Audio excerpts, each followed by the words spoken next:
آپ کو میری طرف سے میرا گھرانہ آن لائن چرچ میں خوش آمدید۔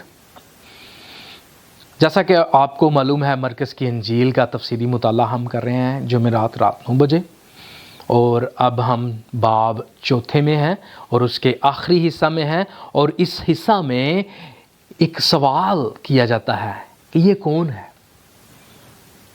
دراصل مسیح یسوع اس حصہ میں ایک حیرت انگیز کام کرتے ہیں۔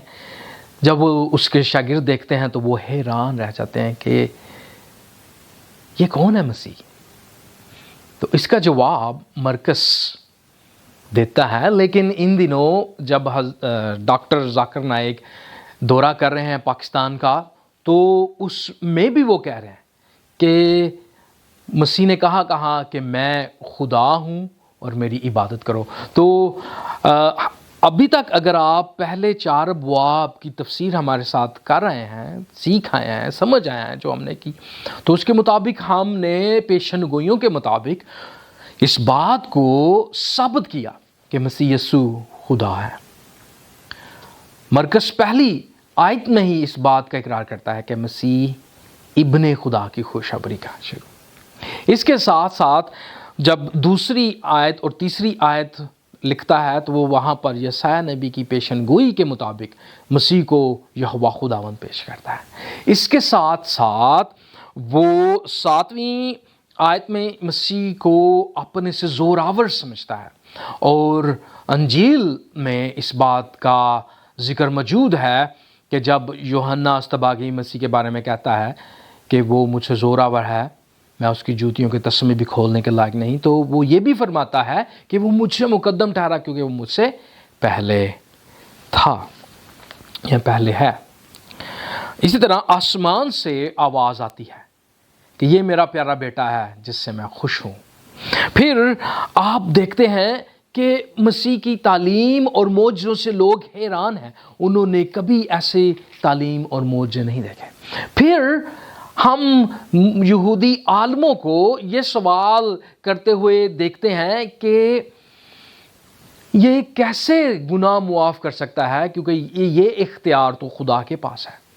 تو مسیح کیا کہتے ہیں اور ڈاکٹر ذاکر نائک کیا کہتے ہیں؟ ڈاکٹر ذاکر نائک کہتے ہیں کہ معجزہ کر کے اس بات کو کوئی بھی نہیں ثابت کر سکتا کہ وہ خدا ہے، اور نبیوں نے معجزے کیے، بالکل یہ بات بجا ہے، لیکن مسیح کی بات بڑی لازمی ہے اس بات کو سوچنا، کیونکہ متن بغیر سیاق و سباق کے وہ دھوکہ ہے۔ انگریزی میں سے یوں کہیں گے ٹیکسٹ وداؤٹ کانٹیکسٹ از کان، اور یہاں پر یہی بات یسوع مسیح کہتے ہیں کہ انہوں نے یہ بات کیوں کی؟ تاکہ تم جانو کہ ابن آدم کو زمین پر گناہ معاف کرنے کا اختیار ہے۔ پھر اگر یہی بات سمجھ نہیں لگتی تو سبت کا مالک مسیح نے اپنے آپ کو فرمایا، اور مجھے بتائیں سبت کا حکم کس نے دیا؟ 10 احکام کو سب مانتے ہیں، سب سے مراد یہودی مانتے ہیں، مسلمان مانتے ہیں اور مسیحی مانتے ہیں۔ تو 10 حکم کس نے دیے؟ خدا نے دیے، اور یہاں پر مسیح فرماتے ہیں کہ تم جانو کہ سبت ابن آدم سبت کا مالک ہے۔ اب سبت والے دن ہوتا کیا تھا؟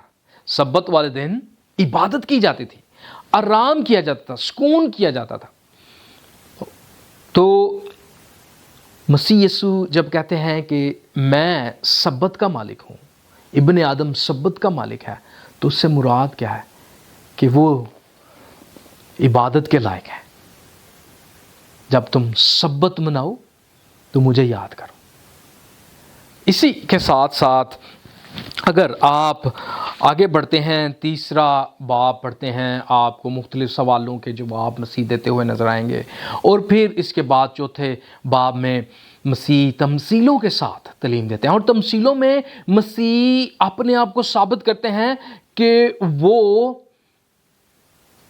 سلیمان کی حکمت سے زیادہ حکمت والا ہے، وہ داؤد بادشاہ سے زیادہ بڑا بادشاہ ہے۔